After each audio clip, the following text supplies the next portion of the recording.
Oh, can you guys hear me now? Yeah. Okay.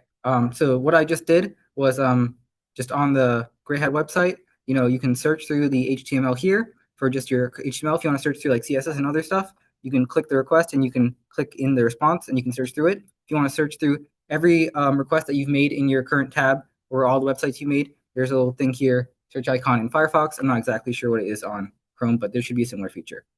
Okay, so I haven't introduced myself yet. I'm Nash. I'm the new CTF captain. I'm a first year in CS, and I mainly focus on web and miscellaneous. I'm Sean. I'm a fourth year in CS and I did Red Bull. Okay. Um, so a little bit about our meetings. This is a Tuesday meeting. We usually meet in Candida 210, but I think we're moving here from now on. So I'll update that. These ones are going to be applied at CTF meetings where you're going to learn like how to do stuff and you can practice. And we're going to alternate between web and miscellaneous me and rev and pawn that Sean is going to do. So this is going to be web. Next week's going to be rev, and so on. On Thursdays, we're going to meet in Bogs B5, which is general and more social meetings. On the website, I've added a Google Calendar embed, and what you can do is you can click the subscribe button, and it will just add it to your personal Google Calendar, and you'll get like notifications and reminders. And I'll keep this updated with the locations and the times of all the meetings and stuff. So I think that's a little bit convenient because it has the Zoom link, and it'll send you a reminder and just tell you where you need to go. If you didn't already know about this calendar, which I think not many people did because it wasn't updated, these are some upcoming events. So this Thursday we have Daniel Bohannon, I think is how you say that, and he's going to be giving a talk on obfuscation techniques in modern attacks.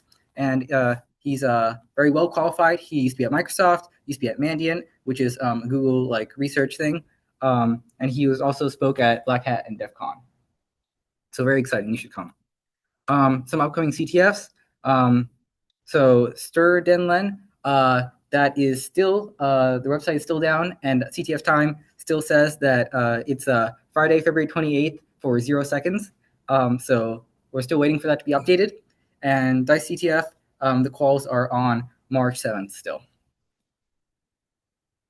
So this weekend we had LACTF. We placed 107th out of 955. And we saw 32 out of 51 challenges. It was a really great CTF for beginners because a lot of the challenges were pretty easy. So I'm actually going to be going over one of the challenges later today because it's a great example of cross-site scripting, which is what the topic of today's meeting is. The challenges are info is still up, so if you didn't get a chance to compete, but you still want to try doing some of the challenges, even the ones that we already solved, you can still go and try them out. These are a couple pictures from when we met up in the student center. If you competed in LACTF and you want to be featured on the website, on the page I showed earlier with all of our competition team members, all you have to do is submit a write-up for a challenge that you completed at a CTF, and you can fill out this form. I'm going to I already posted the link in Discord, so you guys can check it out there. There's a QR code as well.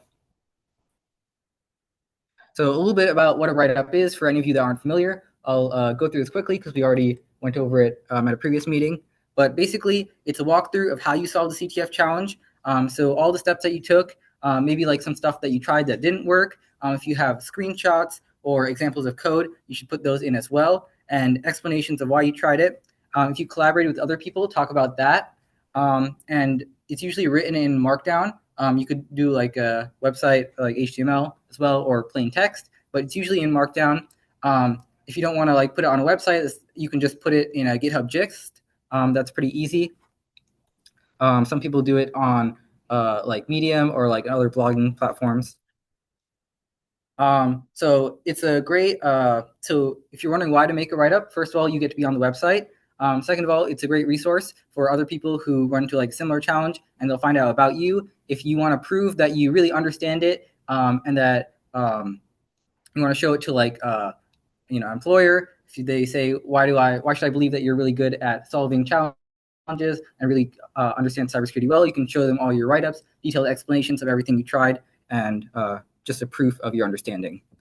I think LACTF is giving out prizes for write-ups. Most CTFs do, but I don't remember exactly what the prizes were.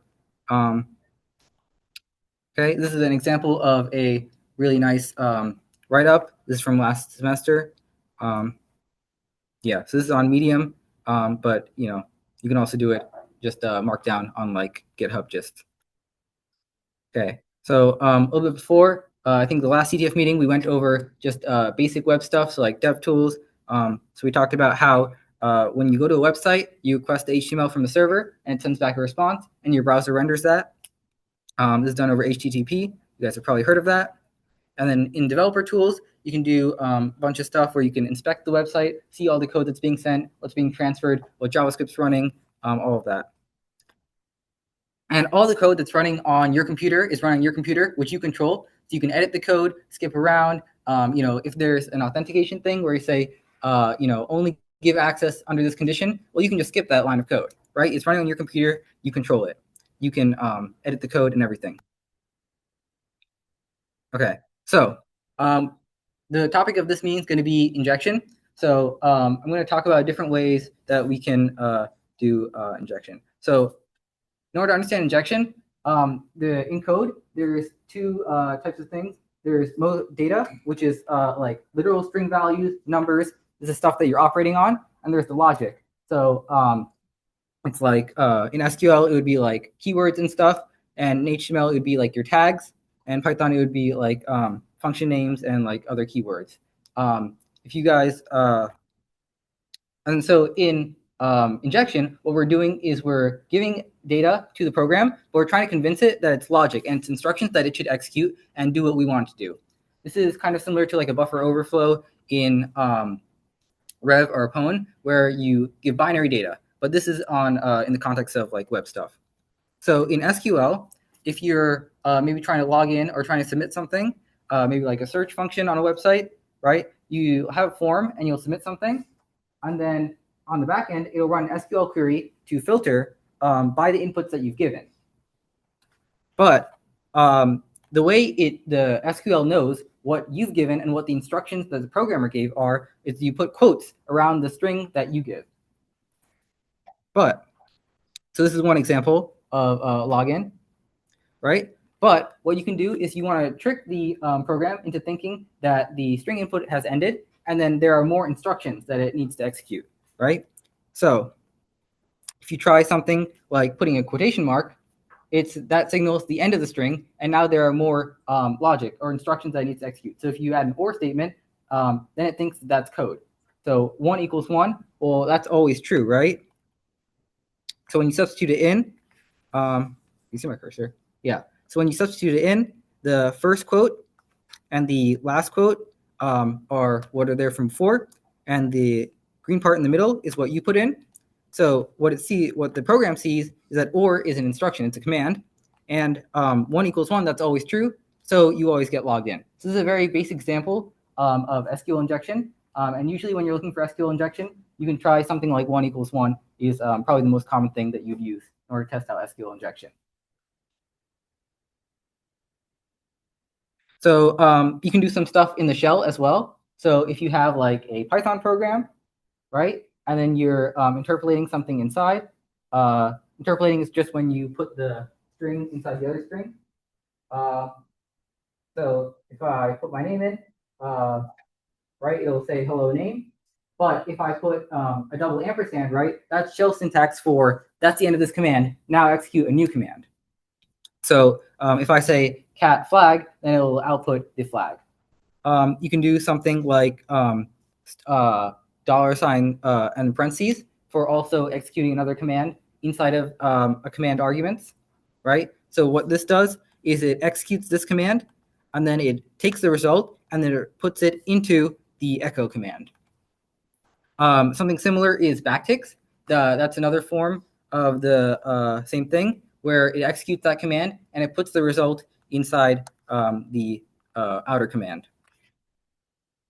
So to give you like a real life example of some place where you might use this kind of shell injection, right? A few weeks ago, there was a Telnet CVE that came out, and this was a 9.8 severity CVE. So like one of the highest level CVEs.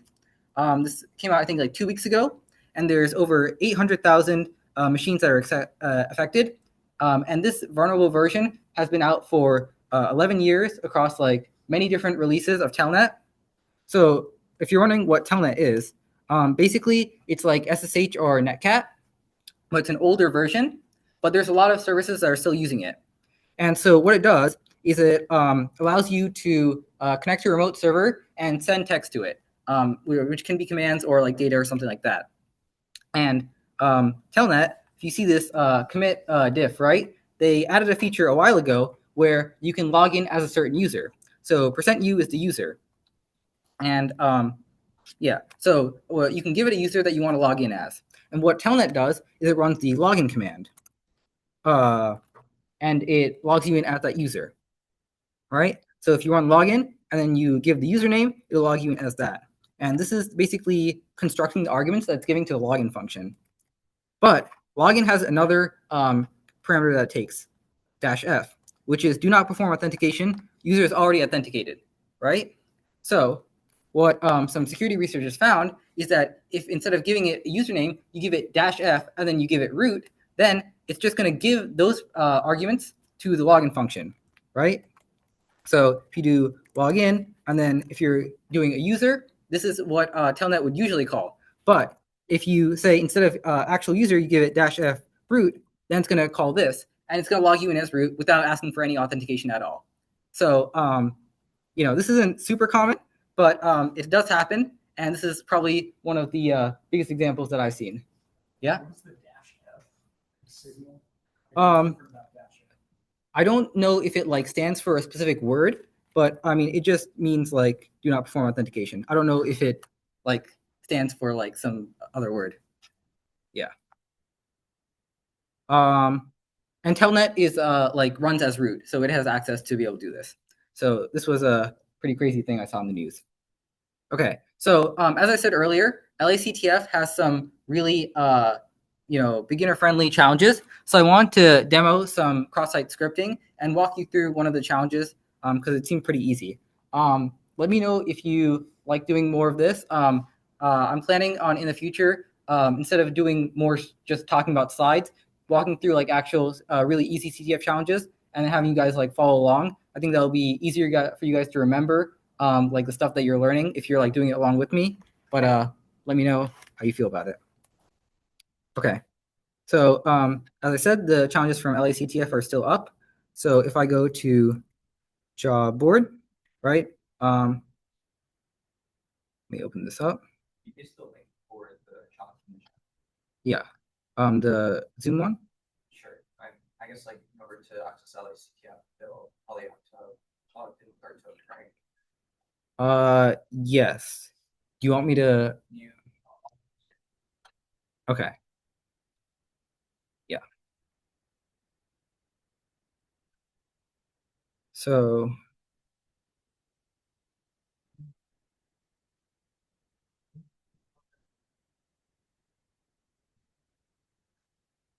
So basically, this is an app where you can submit user input, and it goes on to you can submit applications to the job board, right? And so there's user input that you can submit. And then when it's handled by this application, it's HTML escaped, right? So if you remember how injection works, in HTML, there are tags like bracket div or bracket p, right? But one of them is a script tag, and that allows you to execute code. So you don't want users who submit input, if you want to render on your website, like a comment on your website or something, you don't want that to execute. So what you can do is you can say you're not allowed to use the brackets in your comment, right? So that means that no one will be able to write a script tag. So what this code is it does is it escapes the all the brackets with ampersand LP semicolon, which is called an escape sequence, which represents that character, but in a way that isn't actually that character, right? So when it's displayed to you back on the website, it's converted back into less than sign. But there's a bug in this code because in JavaScript, the .replace function, it only replaces the first one, right? So to give you an example of this, if I do a less than sign, and then, okay, so if I do like a bold tag, right? And I say hello,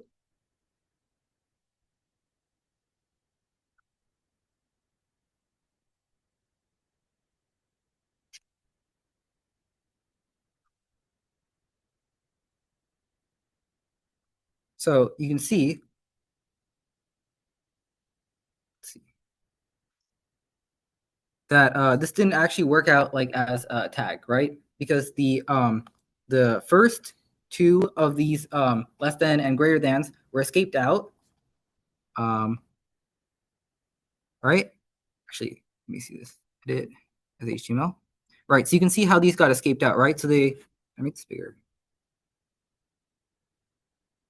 Okay. So it got escaped out to be an ampersand LT and an ampersand GT.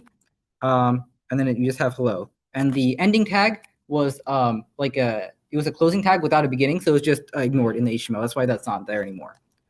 But since we know that only the first character is escaped, what we can try doing, right? So we can try adding a less than and a greater than at the beginning,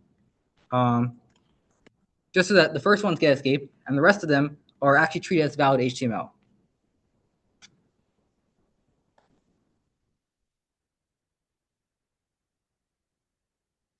Okay, and now you can see that this shows up bold. Yeah?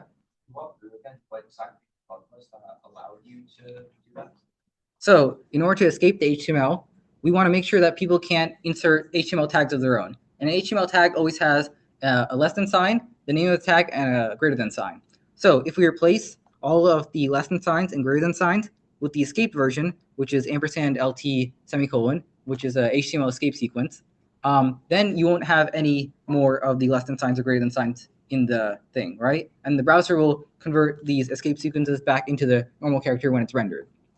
But the dot replace function in JavaScript only replaces the first character, right? So this is copied from a Python example, but in Python that replaces all of the characters. So if we just start off with the characters, then the rest of it won't be escaped.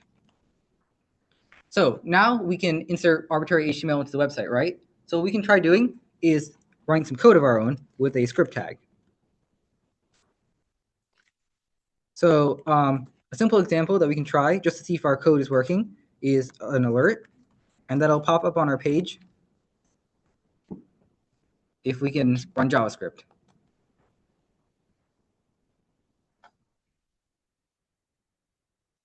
So here, if you see here, we got an alert. So that means that we can run code. Now, if we look here, the flag right now, search for flag, that's being put into a job, but it's not a publicly available job. It's a job that only the recruiter can see, right? But all the jobs are listed on the index, like the homepage route, right? So what we need to do is we need to make a request to that route and download all of the job IDs. And once we have a job ID, we can download the page with that specific job.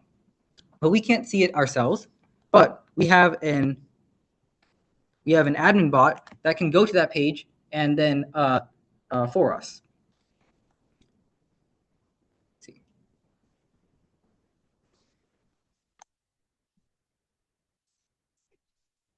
But before we use the admin bot to get the flag, let's first develop the exploit on our own computer, right? So instead of making an alert, what we want to do is we want to fetch. So fetch is the JavaScript function that downloads the web page, and we just want to get the flash route, which is the homepage on whatever current website you're currently on, and then that takes some time to run. So we're going to use the async syntax, which basically says once that's done running, then you want to get the text of the response. And then we will take that text and we will console.log the text.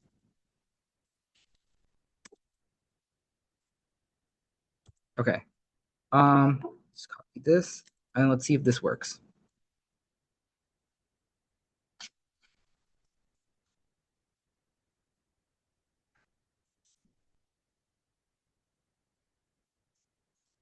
And then if I go to the console,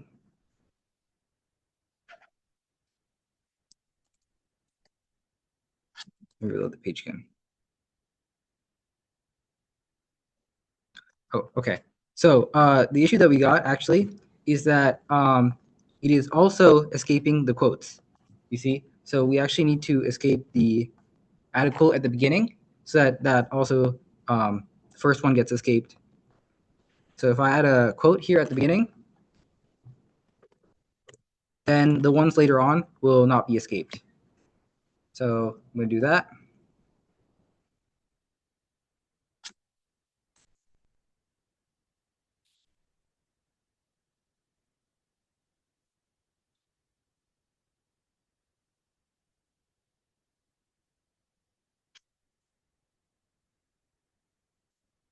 And as you can see, it console.logged out the contents of the homepage.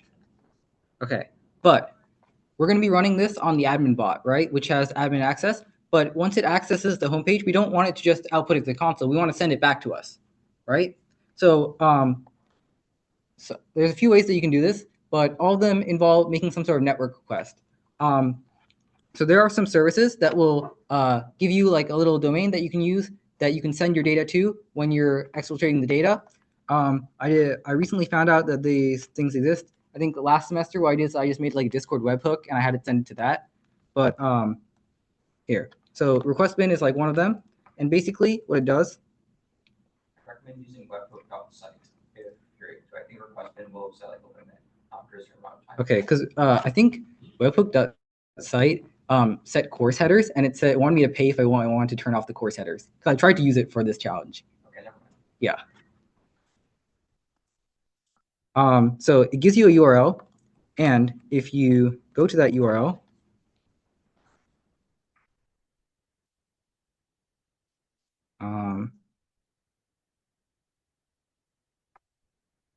it will give you all the details of the person who went to that URL, right? And then if I have something at the end here with slash data equals 123, right? Then that will also show up in here. So what we can do, it's going to show up. Yeah, okay.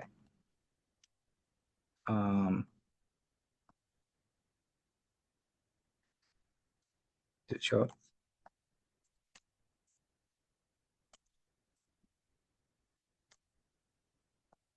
It takes a second to load. Okay, we'll come back to this. Oh, okay. Here.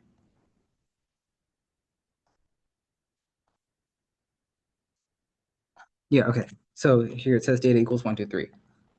So what we can do is in our code, instead of just console.logging it, we can send it to the site and then we can get the data back.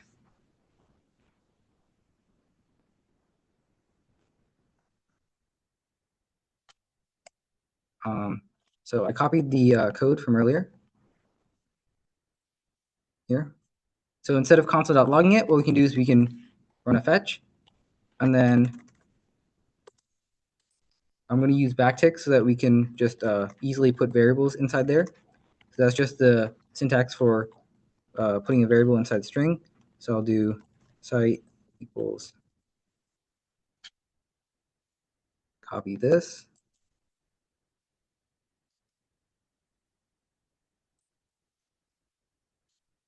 So we want the site, and then we want to do slash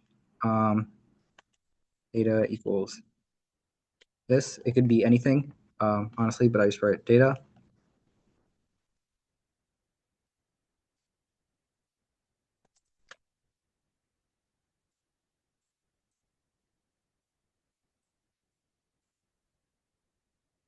Okay, and then here we want our text to go.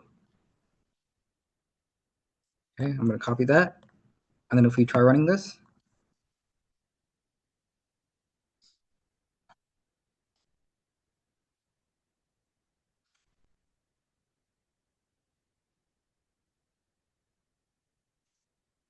okay, and then if we go to the network tab, we should see that, let's see, where exactly?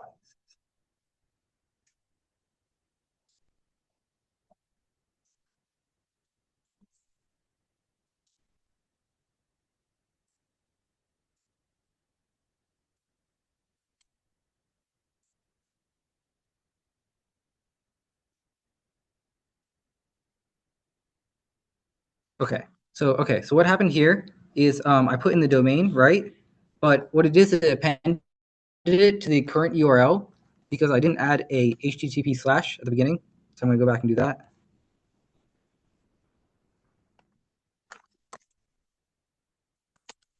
So in JavaScript, if you run a fetch and you don't include the HTTP / at the beginning, then it will just assume that this is relative to the current URL. Okay, let's copy this and try that again.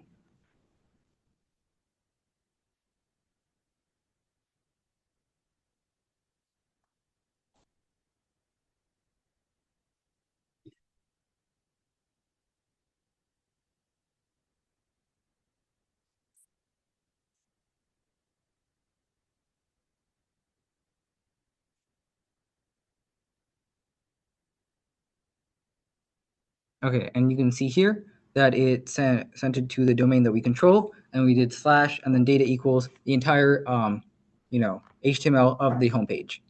So we were able to exfiltrate the data, but we don't have access to any sensitive data here.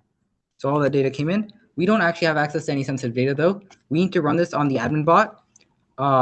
There was a lot of issues with the infrastructure over the weekend with LACTF. All the infra is still up, but this challenge specifically has a lot of issues. I think for like half the weekend, the admin bot is down, and they also like on the first day they posted the wrong source code and they were running the wrong code and stuff. So I'm not exactly sure if the admin bot is still working. But if we run this, it says visit successful.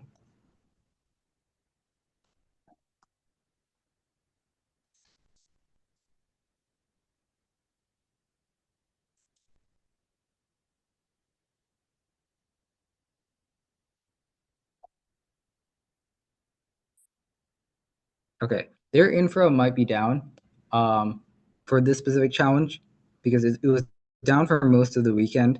So there's a good chance that the admin bot specifically for this is down. But you can see that when we ran it on our local machine, it sent out the data.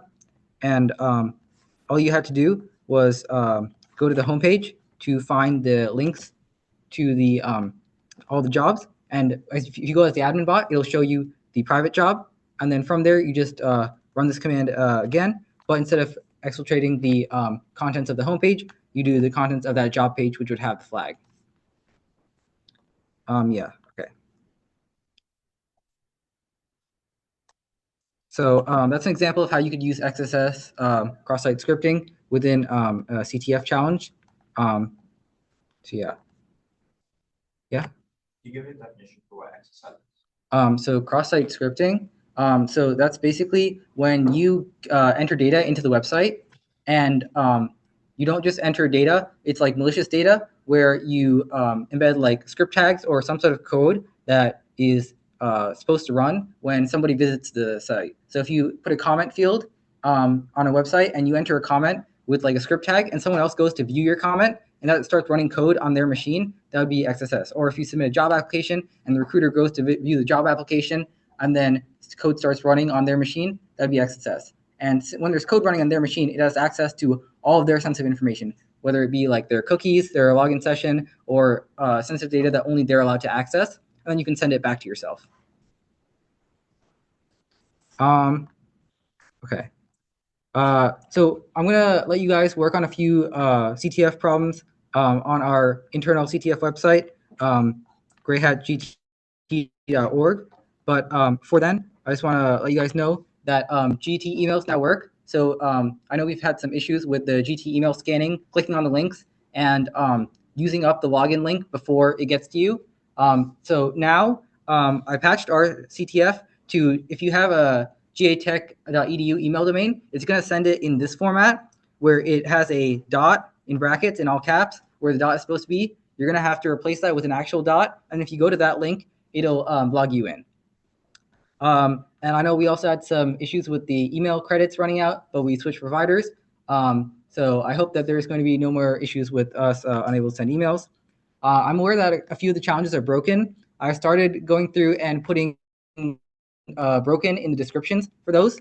And I'm going to start working on fixing those. If you find any more that are broken, please let me know. You can DM me. There's my name. It's just my name on Discord, or you can just send it in one of the channels.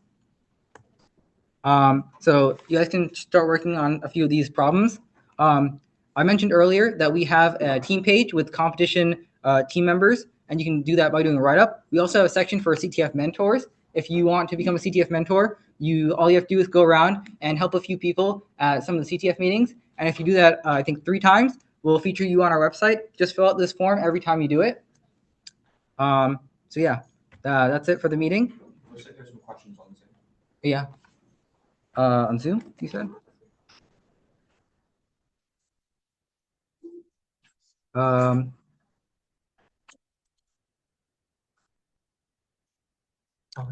I think it's connected to the speaker up there. If someone's talking, I can't hear you. It's a chat question. Oh, okay. Yeah, we'll have the rest of the meeting to work on challenges on our internal platform. We have some recommended challenges on the last slide. We'll have experienced members walking around and helping people that can suck. So if you guys suck or need help with anything, raise your hand. Okay. So for other resource web challenges, of course, we have the GreyHatCT platform. The LA CTF challenges are still up. There's also Pico CTF, which has a lot more challenges than our platform, but it's at a similar level, super easy. Something I would really recommend is the Burp Suite Web Security Academy. It also has similar, really easy challenges, but what it also does is it has like a pathway where it'll explain a concept to you, and then it'll give you a challenge related to that concept, explain another concept, and then give you a challenge related to that concept. So not just cross-site scripting, but they have pathways for every single area of web security. I went through it a little bit over winter break, and it was really good, but it starts off super basic. And you don't even need to use the Burp Suite tool to use it. Some of them you can just solve with like a single line of JavaScript in the console. So it starts off super basic and builds up from there. Any other questions? Yeah. What's the name of this website? The one I was just talking about is Burp Suite Web Security Academy.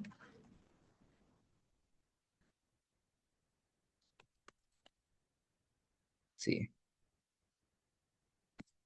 So Burp Suite is like web security tool, and it helps you do a lot of common attacks and look for weaknesses in websites. It's like used by pretty much anyone who does web security in the industry. I think it's like the industry standard tool, but they have Academy here on their website, right? So you can go like sign up, and then it'll give you a bunch of articles, resources, and they have like pathway where they'll explain a topic and then give you some challenges based off of it. This is really good. Any other questions? Okay, so I'll put up the challenges that would be pretty good for you guys now that you know injection. And I'll leave up the form for mentor tracking as well. Oh, one more thing before I forget. We're collecting resumes for our sponsors. So it's a win-win. You know, you can submit your resume, help GreyHat get more sponsors, and you could potentially get a job offer. So win for both of us. I'm going to be posting a link to this right now in the Discord. I'll post the announcements. You guys should fill that out with your resume whenever you have some time. For context, this is like a general member section for the